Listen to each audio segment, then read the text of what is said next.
Hey guys, welcome back to another episode. In this video, I'm going to show you the ways to fix Roblox not launching on Microsoft Store. So if the Roblox application is not launching on Microsoft Store, then what you can do is you can follow some of these steps in order to troubleshoot issues. So first of all, you could go ahead and open up the search box and type in control panel, and then you could go to app features or the program that is installed. And when you locate program that's installed, you need to go ahead and tap on the search box and type in Roblox. When you do that, you could go ahead and tap on uninstall button, and then you could try reinstalling it, and that should be able to fix the issue. However, if that's not the case, then you could also try converting the command prompt.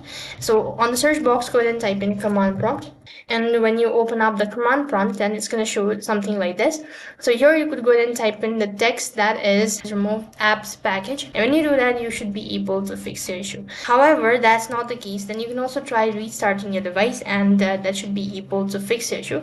If nothing seems to be working out, then you can try contacting the support team stating about the issue, and they should be able to look into your matter. So in this way, you can fix your Roblox not launching on Microsoft Store.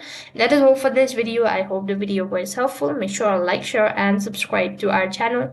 Thank you for watching. See you in the next video.